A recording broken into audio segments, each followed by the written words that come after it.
Hi friends, എല്ലാവർക്കും നമസ്കാരം. ഇന്നത്തെ വീഡിയോയിലേക്ക് എല്ലാവർക്കും സ്വാഗതം. കുട്ടികൾക്ക് ആൻറ്റിബയോട്ടിക് മരുന്നുകൾ കൊടുക്കുമ്പോൾ എന്തൊക്കെ കാര്യങ്ങളാണ് ശ്രദ്ധിക്കേണ്ടത് എന്നതിനെക്കുറിച്ചാണ് ഇന്നത്തെ വീഡിയോയിൽ പറയുന്നത്. ആൻറ്റിബയോട്ടിക് മരുന്നുകൾ ബാക്ടീരിയകൾക്ക് എതിരെയാണ് പ്രവർത്തിക്കുന്നത്. പലപ്പോഴും കുട്ടികൾക്ക് അസുഖങ്ങൾ വരുമ്പോൾ ആൻറ്റിബയോട്ടിക് മരുന്നുകൾ കഴിക്കേണ്ടതായിട്ട് വരാറുണ്ട്.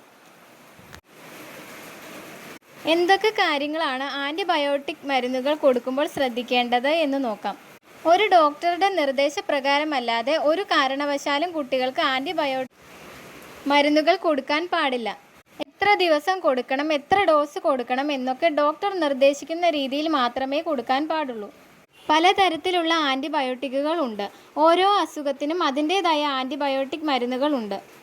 കുട്ടികൾക്കുള്ള ആൻറ്റിബയോട്ടിക്കുകൾ സസ്പെൻഷൻ രൂപത്തിലും പൊടിയുടെ രൂപത്തിലുമായിരിക്കും ഉണ്ടാവുക.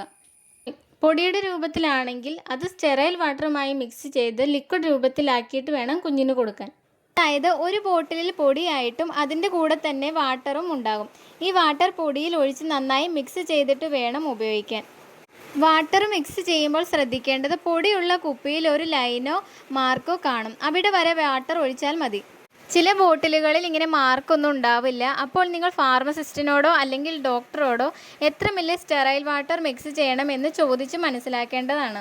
ഡോക്ടർ നിർദ്ദേശിക്കുന്ന ദിവസം വരെ കുട്ടിക്ക് മരുന്ന് കൊടുക്കുക.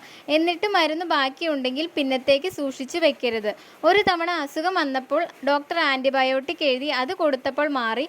കുറച്ച് നാൾ കഴിഞ്ഞ് ആ അസുഖം പിന്നെയും വന്നാൽ പഴയ ചീട്ട് കൊണ്ടുപോയി അതിലെഴുതിയിരുന്ന ആൻറ്റിബയോട്ടിക് മേടിച്ചു കൊടുക്കുന്ന രീതി പൂർണ്ണമായും ഒഴിവാക്കണം.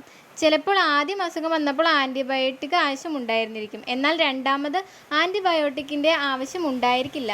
അനാവശ്യമായി കുഞ്ഞിന് ആൻറ്റിബയോട്ടിക്സ് കൊടുക്കുന്നതിലൂടെ കുഞ്ഞിന് ദോഷമാണ് ഉണ്ടാവുന്നത്. അതുകൊണ്ട് തന്നെ ഡോക്ടറുടെ നിർദ്ദേശപ്രകാരമല്ലാതെ ഒരിക്കലും കുട്ടികൾക്ക് ആൻറ്റിബയോട്ടിക്സ് കൊടുക്കാൻ പാടില്ല. ഡോക്ടർ പറയുന്ന അളവിൽ നിർദ്ദേശിക്കുന്ന ദിവസം വരെയും കുഞ്ഞിന് മരുന്ന് കൊടുക്കുക.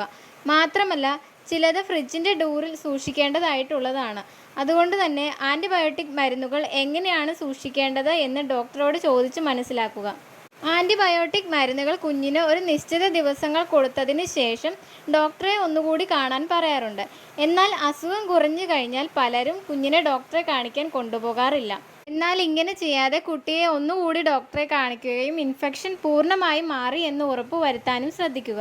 ആൻറ്റിബയോട്ടിക് കൊടുത്തതിന് ശേഷം കുട്ടിക്ക് എന്തെങ്കിലും തരത്തിലുള്ള അലർജി ഉണ്ടാവുകയാണ് എങ്കിൽ അത് ഡോക്ടറോട് തീർച്ചയായും പറയുകയും ചെയ്യണം.